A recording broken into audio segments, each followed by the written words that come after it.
Assalamu alaikum, shalom, peace be on you.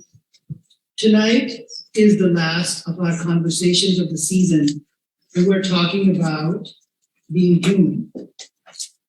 As you recall, this year, the format of our conversation has been interview-based.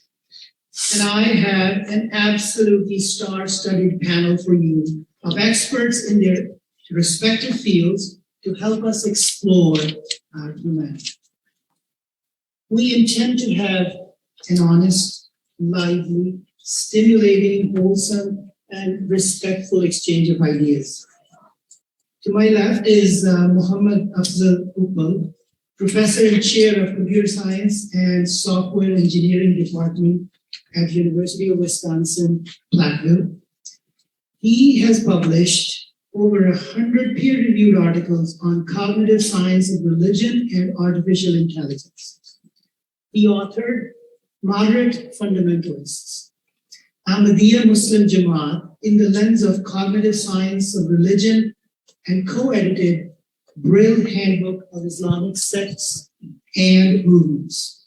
So, ladies and gentlemen, cogito ergo sum. I think, therefore I am.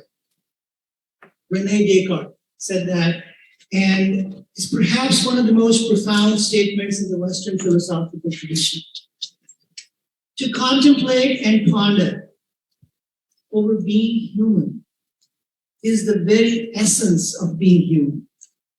I've never heard a giraffe or a whale or an ape perplex about being a whale or a giraffe or an ape. It's us who are gifted with this cursed problem. We, the humans, are not just social animals. We are cultural animals. Nature has made us for culture. We can create our own future that does not yet exist with the power of our imagination. We are living in fast-changing, interconnected, and complex world with revolutionary advancements in technology, communication methods, and economics through the unique human ability of collective learning. As our lives have become more comfortable, our vulnerability and fragility has also increased.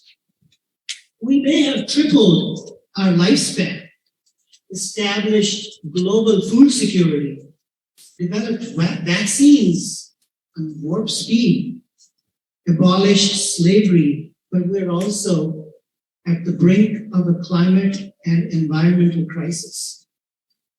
We've been dealing with a deadly global pandemic, and Europe is in the midst of a catastrophic war. Before we take a deeper dive into this wonderful experience of being human with our expert panel and learn from them with a few of my questions, it is important that we clarify that on the platform of Children of Abraham, the panelists and audience members alike speak for themselves and from their traditions, not for their traditions. Children of Abraham is a peace-building movement that seeks to promote civil discourse in the context of pluralistic environment. It nurtures better understanding amongst people of different orientation around religions and worldviews through topical conversations. We practice generous listening as our main tool, listening to learn rather than merely respond, listening with compassion and understanding that there is much that we don't know about the background and influences on another person. Listening and assuming the best of intentions on the other person's part. We embrace diversity as a strength and a vital source in our efforts to promote the growth of a beloved community in the Dubuque area and the nation. So you guys have exercised enough of generous listening. So without any further delay, I am going to take you guys and enjoy the views of our stars of the night. So my first question is for the panel. Would you share your views on the origin of human species? Thank you. So the Islamic perspective is given to us through the Holy Book of Islam, the Quran. And the Holy Quran talks about the origin of the human species. It says we created human beings from the earth. It also talks about Adam and Eve, and it calls human beings over and over Ibn Adam, the progeny of Adam. And in other places, it talks about human beings created from the first couple. But it doesn't have a whole bunch more details than that. So for instance, it omits the notion of original sin. It doesn't talk about Eve coming out of the ribs of Adam. So it doesn't have any of those notions. And it also does not tell us the story that science tells us of the evolution of human species. But what it does say over and over again, in fact, people who count this kind of stuff, they say in over 750 verses of the Quran, it says, reflect, think, look at the universe, and look at various parts of the universe. Talks about look at the earth, look at the sky, look at the birds, and think through them. What is the purpose of their creation? What do they tell you? So if that's not a call to science, then I don't know what is. And similar kind of emphasis comes through the sayings of the Holy Prophet Muhammad. He said that the ulama are wirsatul anbiya. They are the inheritors of the prophets. And prophet is a very specific term in Islam. It's a very, very distinct label reserved for a very small number of people. So therefore saying that scholars, or really if you were to translate alim in 21st century English, it would really be scientists. The scientists are the inheritors of the prophets. So that's it saying a lot. In another saying, the Holy Prophet said, go to China if you have to seek knowledge. So to me then, what the scientists have discovered by following God's advice of looking at various parts of the universe, thinking about them, and what is science if not the search for the truth? It's just figuring out the best way of figuring out what is truth. So the story of evolution, to me, as a Muslim and as a scientist, makes perfect sense to me. I can't find anything in that discovery that scientists have discovered contradicting anything in Islam. Whether you talk about the notion of Adam and Eve, again, there's mitochondrial Eve evidence. You talk about being created out of the earth, same sort of notion. You back evolution all the way, 3 billion years ago, all of us were created from earth. And, Carl Sagan talks about that over and over again. We are stardust, right? So that view makes perfect sense to me, both from an Islamic perspective and also from a scientific perspective. Okay. So we have to continue to move on, even though I love to continue to just listen to my panelists on this topic. But we already heard a glimpse of religion telling us why. And I'm going to ask my panelists, this time starting from Afzal. Do you ever think of purpose of humanity? The recorded history, modern history that we know of, going back to Greek philosophers, there is an element of purpose is to seek happiness, pleasure. Aristotle. What are your thoughts? Good point. And I'm going to go back to refer to the Quran again. And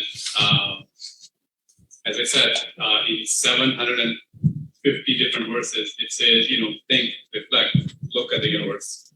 And if you look at the human tendencies, right, we'll all agree that the tendency to make meaning, we already referred to it in our previous conversation. We look at something and we can't stop ourselves from trying to understand it. You go to an airport, there's lots of people talking to each other. If it happens to be in the language that you understand, you cannot help yourself but interpret what they're saying. You can't stop but process the language that they're speaking. The wonderful developmental psychologist, Dr. Alison Gopnik, she says human tendency to try to make meaning and understand things and explain them and come up with an explanation. The equivalent of, she calls them mental orgasms. She said, we just derive pleasure. It's just a built-in human tendency to make meaning, to try to understand things, to solve problems. And I think that must be our God-given ability. We don't have it for no reason. That, and again, Quran over and over said, think, reflect, look at the universe.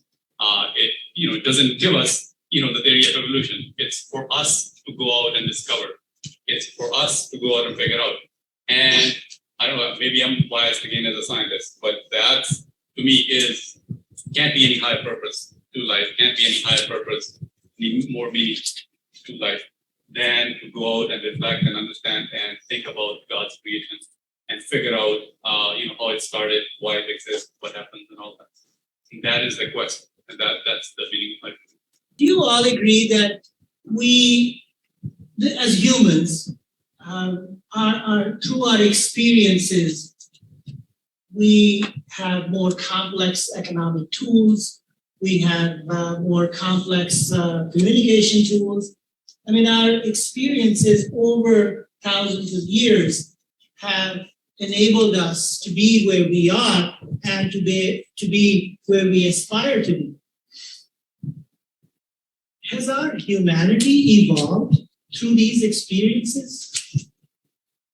Afsabhai, you tell us your thoughts about has humanity evolved through our experiences? Yeah, so picking up on what you just said, time in the physical universe only moves in one direction, right? Yes. But according to the Quran, according to the Islamic tradition, the cultural evolution does not always proceed in one direction. It does not proceed linearly, as you said. Quran talks about 124,000 prophets sent to nations all around the globe. And the times of the prophets are seen as glorious times where prophets invite people to think for themselves, to reflect, to live in peace, harmony. And then the Islamic tradition talks about the message being lost over time. It becoming diluted, it deteriorating, there's some sort of deterioration over time. And then there is another prophet again. And then there is again renewal.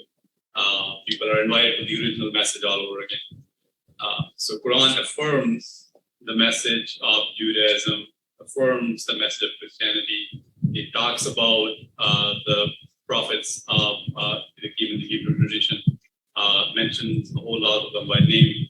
But again, this notion that we are going from primitive to more sophisticated, more progressive values does not exist. And if you are a scholar of history, again, you can affirm that, civilizations come and go. You look at, archaeologists always dig up these monuments from previous civilizations. Talk about the pyramids, the, epic times of the Egyptian civilization. Things come, societies come together, they build these beautiful urban cities, monuments, and then society deteriorates. Happens over and over again. History of the Roman Empire. If you look in South Asia, the same kind of stuff. huge, beautiful cities were built and eventually they collapsed. So civilizations come and go. So it's that kind of a view rather than just linear progress from primitive to modern, from sort of hierarchical society to egalitarian societies. So it's a story of progress and then the opposite, societies collapsing. So that's the kind of view that I'm familiar with, that I grew up with. Okay, Professor Down, tell us, how is social media affecting our humanity? And be prepared for the next part also in your head. What do you think about artificial intelligence? How is that going to affect or influence our humanity? So essentially the easy question. Absolutely. This is where we want to end. So social media is a technology like any other technology that we've had in the past. And it comes with both advantages and disadvantages. So if you look at technologies from the past, successful ones such as social media, which have had profound impact on human societies, think of the printing press, right? It made transmitting knowledge so easy. And through that, we have had, all sorts of wonderful things happen. Just think of the medical sciences, all the advances of, how to cure various diseases, how human body works. All of that has been transmitted and has led to, wonderful stuff. At the same time, Hitler wrote Mein Kampf. It was printed press that allowed that to be spread. You look at, pornography, pornographic magazines. They also are printed in the printing press. So you always have with any technology. It's the same kind of stuff in social media. It has a whole bunch of wonderful things happen through social media. People are able to connect with their friends across the globe. For an immigrant like me, I can keep up with cultural happenings on the other side of the globe. I couldn't do that before social media. You had in repressive societies, people being able to talk to each other, people being able to, counter the disinformation that their governments are spreading through social media. Arab Spring was made possible through social media. So there is all those wonderful things that happen because of social media, as have happened with previous technologies. But there are also a huge bunch of negative things that are happening.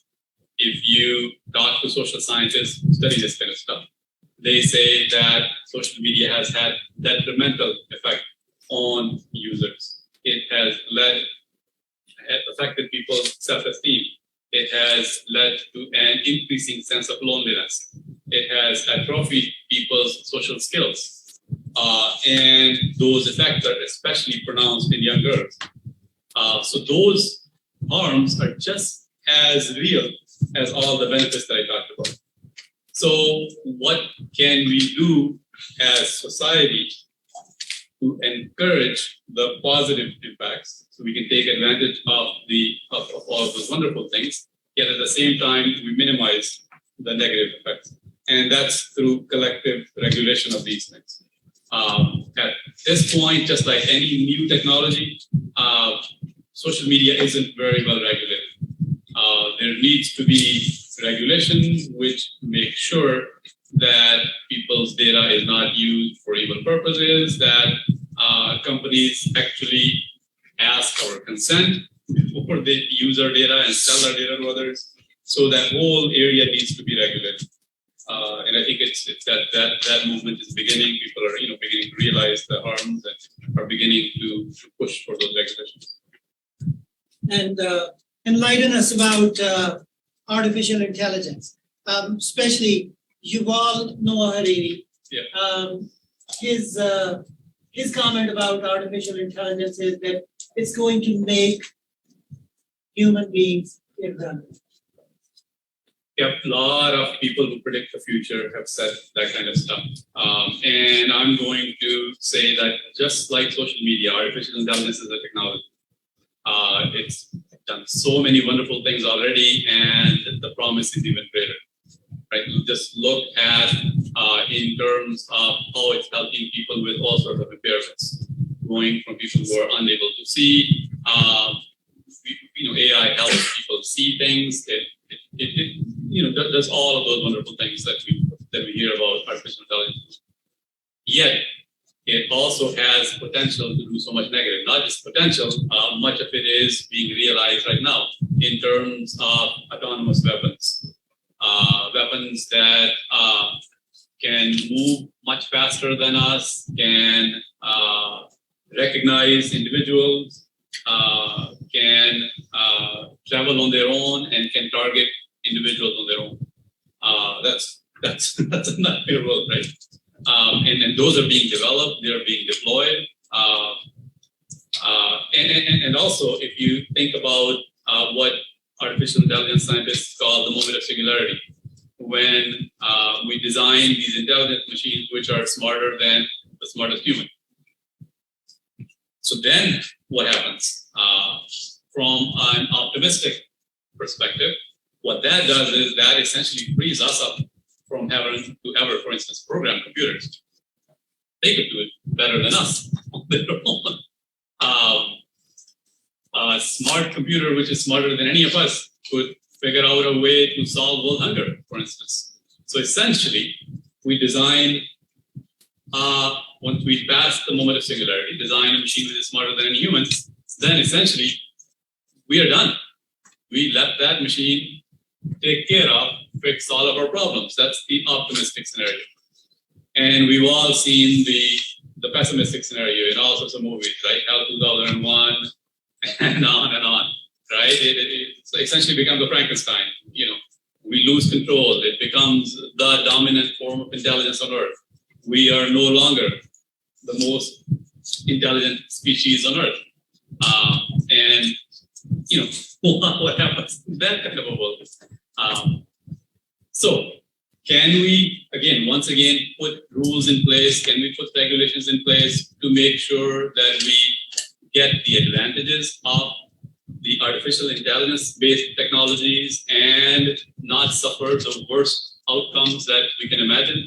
And it's still possible. We're still not anywhere near getting to that singularity moment as far as the best experts in AI say today. So there's still plenty of time to think through these things to make sure that we don't end up in the world where we don't want to go. So. Thank you very much. I purposefully left genetic engineering out of this discussion.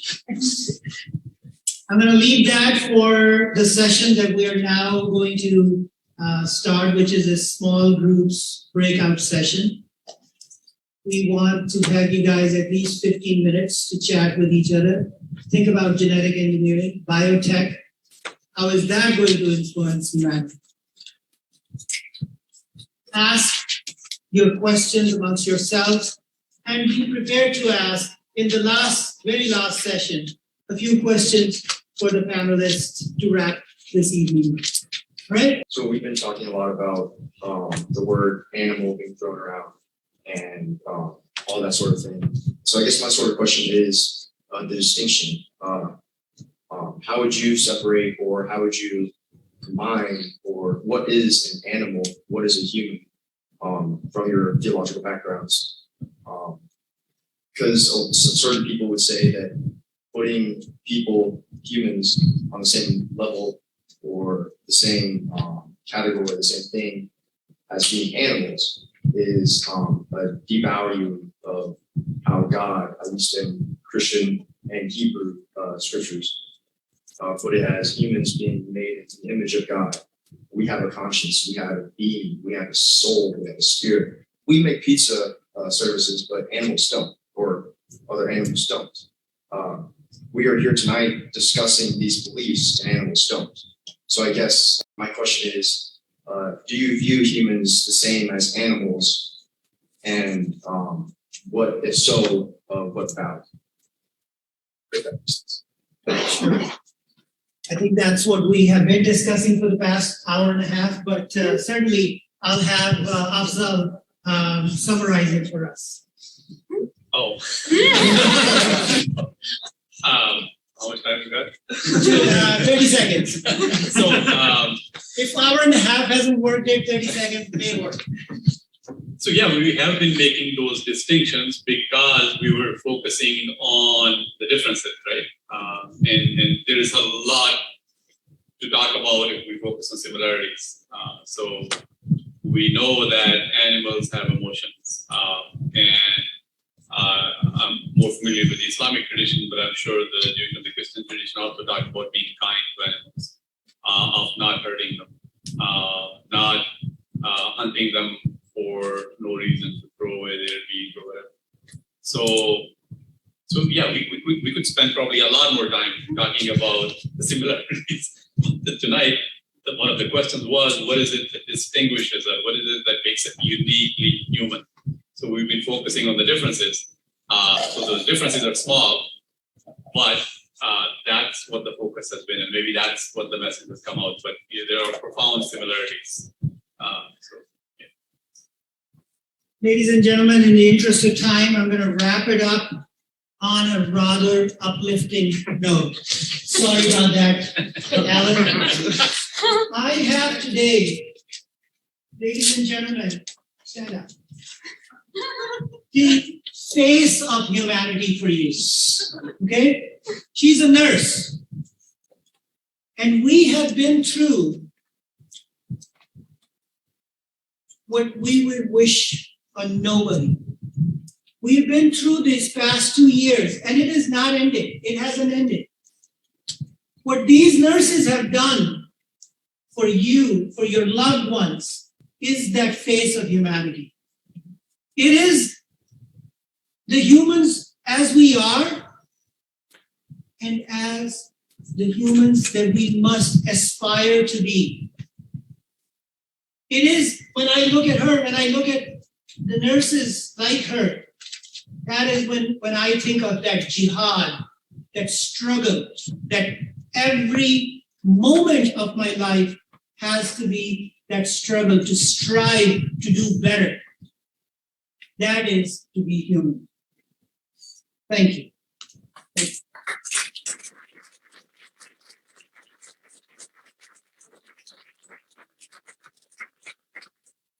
Yes. Yes.